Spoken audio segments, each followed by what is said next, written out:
Adverse childhood experiences are these traumatic experiences that children go through when they're growing up. So there may be violence, there may be divorce, there may be separation. So it can actually even interfere with the marriage of this young person. Sexual abuse makes people feel unworthy and clean. They don't respect their bodies because someone disrespected it. They opened a door that should not have opened. And then now the guilt make them take the drug to numb the shame and the guilt. We have Dr. Beatrice Maigi in the house once again, and now I want to welcome her. Doctor, kindly join us. Thank you, Jennifer. Good afternoon. Good afternoon. Thank you so much.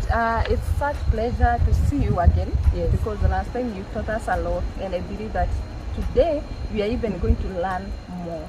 Yes. Now, last time we began, we touched a little bit on the discussion of how adverse childhood experiences lead to addiction to substances when a person grows up.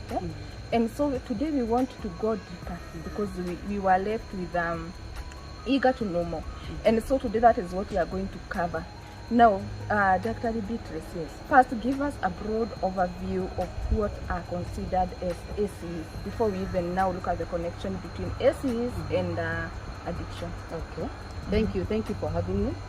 Adverse childhood experiences are these traumatic experiences that children go through when they're growing up, and especially in the early stages of life, especially from birth to around 10 years. And these are experiences including when there is violence in the family, children who grow up in families where there is a lot of fighting and they are observing maybe the mother or the father being beaten up, or when the violence is directed at them. And they are called adverse because they are extreme experiences, especially to a young mind or to a young child. There are also issues of neglect. There are children who are born and the parents are either too busy or just neglectful. There are parents who may not be very careful about how they are treating their children and how they are raising them, to an extent that you find that most of the time the children are left in the hands of the house helps, and the parents neglect them. And the neglect can also be in the issues of physical neglect, where the children are not getting enough food, or maybe they are living in unsafe environment. So whenever a child feels unsafe, whenever a child feels threatened, that is an adverse childhood experience. There is also an issue where there is addiction in the family. Maybe the father, the mother, or maybe a sibling has an addiction, and we know how unpredictable people who are addicted are. So sometimes there is violence, there is abuse, there is all those issues of instability and uncertainty. So a child who grows up in such an environment, and especially when the person who is addicted is a parent, there will be issues of violence, uncertainty. That is an adverse childhood experience. Also, when maybe a member of the family is imprisoned, and so they are away for a long time, and children don't know where did our father go, where did our mother go, or maybe they are older children and they understand why the mother or the father has been in prison. So this shame and guilt as they interact with children, and they are being told, oh, your father is a thief, your mother is a is an offender, all these. Also, when there is a mental illness in the family, and we know the unpredictability of people who have mental health issues like depression, anxiety, schizophrenia, all these. When a child is growing up in that kind of environment, these are what we call adverse childhood experiences, also called traumatic experiences. Yes. Thank you. We are now perfectly on the same ground. So now we want to pick the specific adverse childhood experiences, and then now you elaborate to us what happens so that they reach a point where a person now becomes addicted to starts using and eventually becomes addicted to a substance. Now we want to pick the first issue, which is abandonment, which is prevalent in households where in certain households. So tell us about abandonment and how it redirects the course of a person so that eventually they become addicted to substances. Okay. Abandonment, we say that it is actually the worst childhood experience that a child can go through, because this is where a child is abandoned by either the mother or the father. Sometimes maybe a father just walks out of his family, or even the mother walks out of the family, and the children feel abandoned. Yes. They are left alone without anyone to cater for their needs. And so as they grow up, they will be trying to fill that vacuum of the parent who left. And once in a while, maybe they'll get into some company where, especially for young people like youth, they'll get into a company of peers where there are issues of drug use. And as they join that group, they feel like they belong, they feel wanted, they feel appreciated. And what happens in those dens is that the things that a child will be appreciated for are counterproductive, because maybe they have puffed some marijuana, and they are told, good, you are now a man. They feel that this is where I belong. And when they are not joining those companies, they call them, where are you? You see. And so as they use the substances with their peers, then the issue of addiction sets in as they continue to use, and especially if they are already predisposed to the issue of addiction. Also, abandonment causes people to have what we call the fear of being alone, or fear, what the young people are calling today, fear of missing out. So yes, so they fear isolation. When they are alone, they feel like they have been abandoned, because they grow up with the fear of being abandoned. And so they'll always want to look out, what are other people doing? I need to join my friends where they are. And because we are talking about young people, then most of the times you will find that some of them may be involved in issues of drug abuse. And addiction now sets in as they continue to join those companies and to use the drugs. Then we also find that abandonment, it also causes someone to be codependent, because codependent means that you become over-reliant on your partner or on your friend. And so codependent it means that you cannot stand alone. That you need the other person to feel affirmed, to feel appreciated. And so when they have the company of the other youth who may be using drugs, then of course they get into the issues of drug abuse. So abandonment, it makes someone feel, I don't want to be alone. And so if they fall into the wrong hands, then there is the possibility that they may start using drugs, because they are feeling appreciated. They feel a sense of belonging. But now it is counterproductive, because what keeps them together is the drugs, is the substances, and so they get addicted. Thank you. We get that quite well. Now, we understand that there are some people who went through physical abuse when they were small, and even now as we speak, actually there is a child somewhere who is going through the physical abuse. We understand that there is the usual disciplining of a child, and then there is physical abuse. How does physical abuse predispose a person to the use of substances, abuse, and eventually addiction? When a child goes through physical abuse, it instills fear in them. And so they have low self-esteem, they have fear, and it means that even when they grow into young people or even adults, they do not have self-confidence, even to have initiative, even to speak up, in the company of others. But what drugs do is that they give you the courage, because drugs, they remove the inhibition. So the fear that they have is now medicated by the drug. And I like to say that people don't actually get addicted to drugs. They get addicted to the experience. Because if you use a drug and for the first time you find that you can address people, if you're a young man, you can talk to a girl without any fear, then the next time you want to do the same, you know where to go.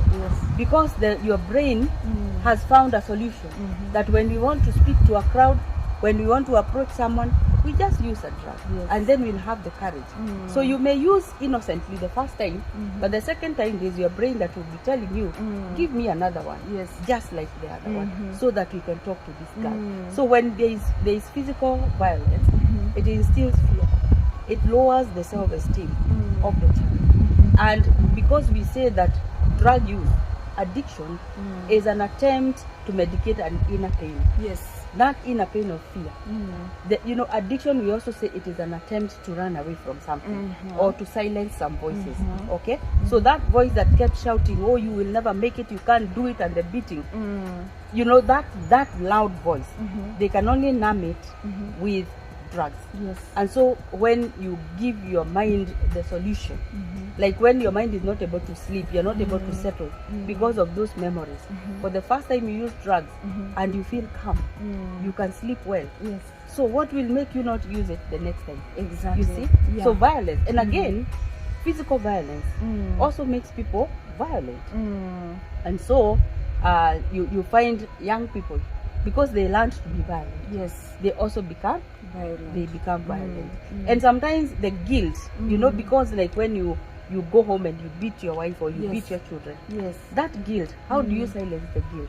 It is by using more and more. So that now forms the connection between that childhood experience and the use of drugs. Awesome. I love how you have explained that.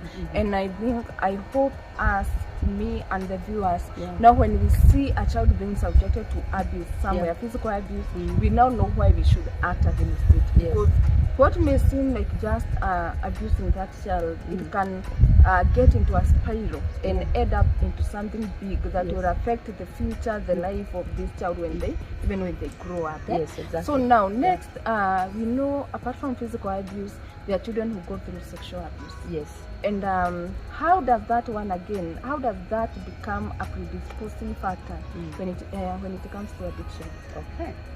Sexual abuse, especially for young girls, and we know that this happens in the family, and sometimes this is a problem that is put under very strict cover, especially when it has been perpetrated by a member of the family.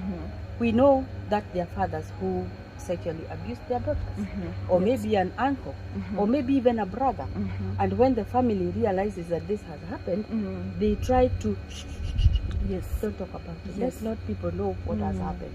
And you see, okay, the family will be comfortable because other people are not knowing. But what about the victim? The victim. There is that guilt. There is also the issue of feeling unworthy, unclean, actually feeling unclean. And in fact, it is said that some of the girls who become very promiscuous, those who get involved in issues of sexual immorality, even commercial sex work, because they say this body, if my father can have it, then anyone can have it. If my brother can have it, then anyone can have it. So they feel unclean, and so I can give it to anyone. And then on the other extreme, there are those who may not engage in commercial sex or those other sexual immoralities, but then someone gets married, and when they get married, there will be issues because, sometimes there will be displaced anger on this husband when they want to get intimate, and the woman is so fearful because the memories of the rape and everything comes back, and so they start resisting the husband. The husband may not understand what is happening, so there may be violence, there may be divorce, there may be separation. So it can actually even interfere with the marriage of this young person. And then when we connect that now to the issue of drug abuse, of course, even when the girls who engage in sexual immorality, quote unquote, or commercial sexual, there's that guilt within them, because the conscience is alive. They see what I'm doing is not okay. So how do I numb the guilt? You will find that most of them are also using drugs, and as they use the drugs, they get the addiction. And we also remember there is a predisposition. There are those who may use drugs but not get addicted. Yes. But if you have the predisposition and then you're using the drug, then addiction becomes very easy. Yes. So sexual abuse makes people feel unworthy and clean. They don't respect their bodies because someone disrespected it. They opened a door that should not have opened. And so they say, okay, you opened the door, so let everyone come in. Yes, exactly. Yeah. And then now the guilt make them take the drug to numb the shame and the guilt. Okay, thank you. That is clear. Yeah. Now, the next thing that we wish to understand that is regards attachment styles. Yes. We understand that attachment style is a big thing in terms of how it affects how people live their life later on, interact with other people, and live their life generally. So, how does attachment style relate with the issue of addiction to substances? Yes. Okay. We go back to abandonment and neglect. Yes. And when a child is growing up and they're feeling neglected, they're feeling abandoned, as they grow up, they say, okay, they left me, I will not allow anyone to do that again. Yes. And so they find themselves not allowing anyone to come close enough. I will not allow you to come close enough because I know it's only a matter of time before you walk away. Yes. And so they don't allow a bond to grow even with their partners later on. So you find that someone is in a relationship but they are still detached. Yes. They don't allow someone to come close enough.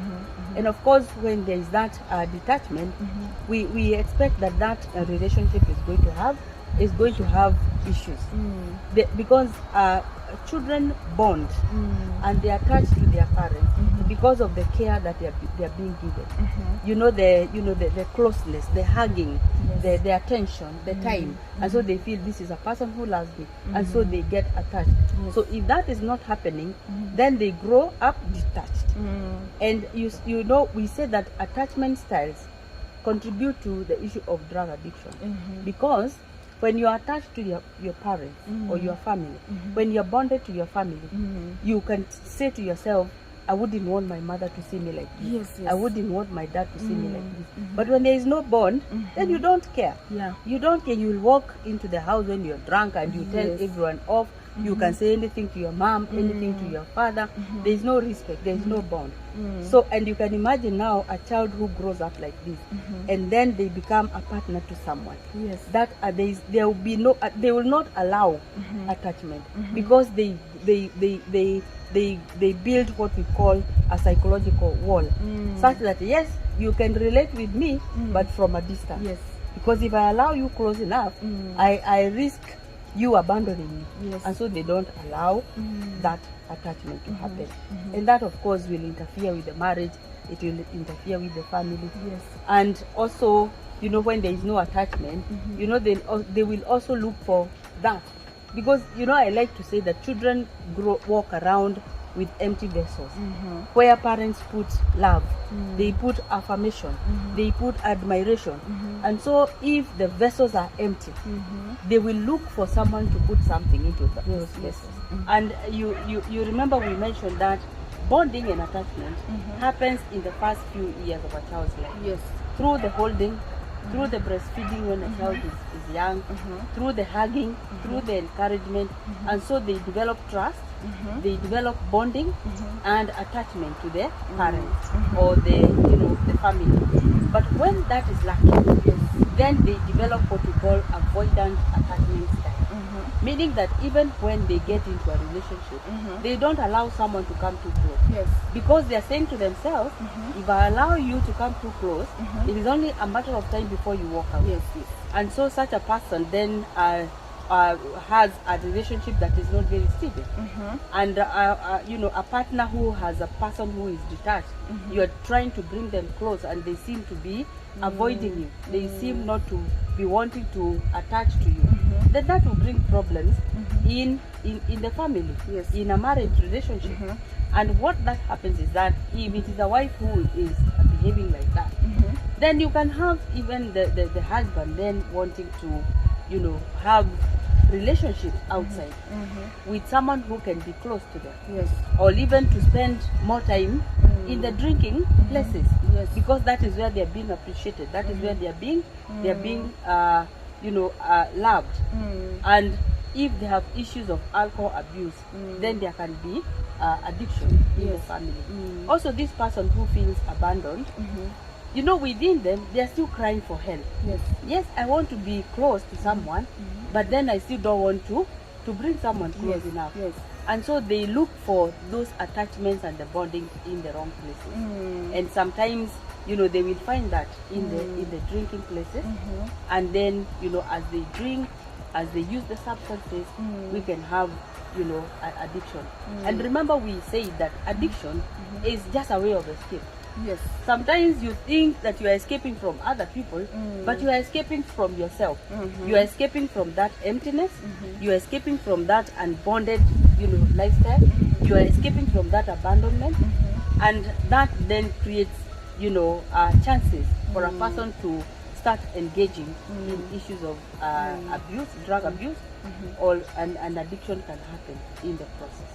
Okay, thank you. We understand that one. Yes. Now, lastly, Dr. Yes. We know that when a family or a household has a person with mental illness, that gets to be traumatic.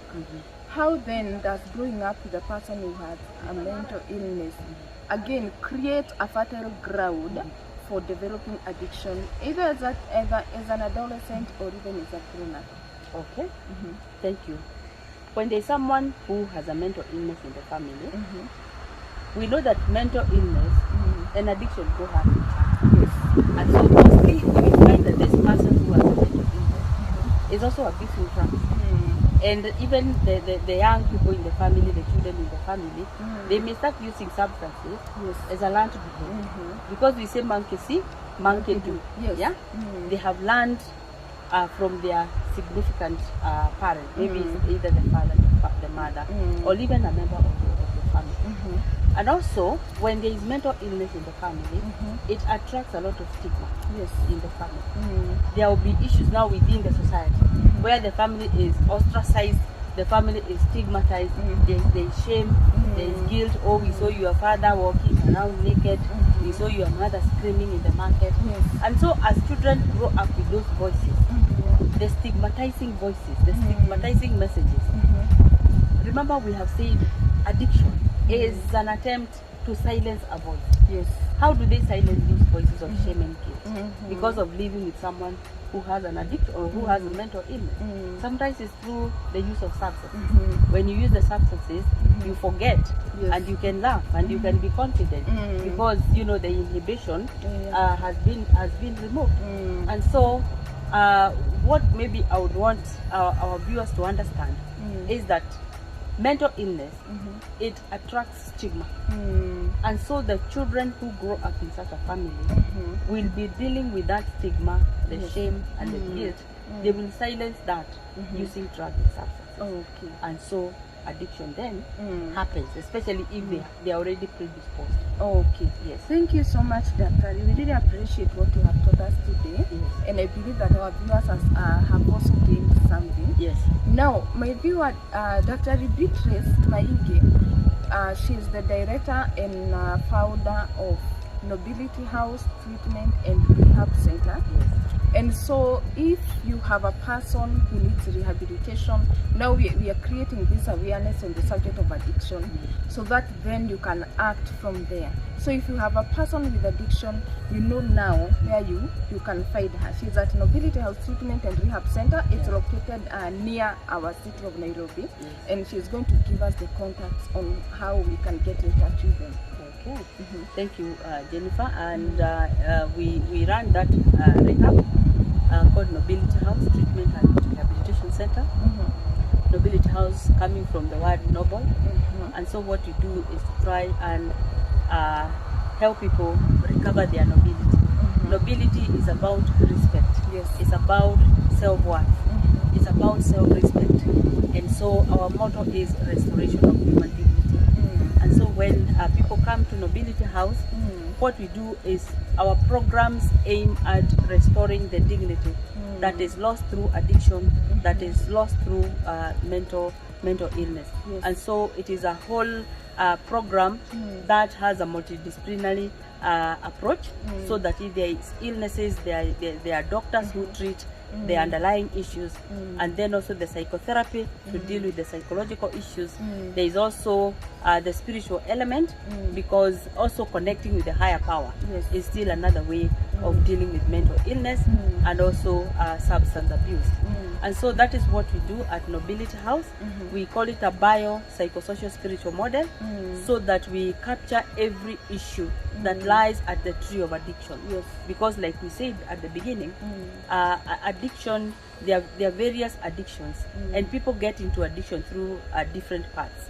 And so when you develop a treatment program for a person, it must be individualized, so that you deal with the exact issues that are underlying the issue of addiction. And you can reach us on 0791 825 044. I'll say that again, 0791 825 044. Nobility House Treatment and Rehabilitation Center. Thank you so much, Daktari. We have really enjoyed having you today, and we hope to have another session with you again in the future. Asante sana, Daktari. Thank you.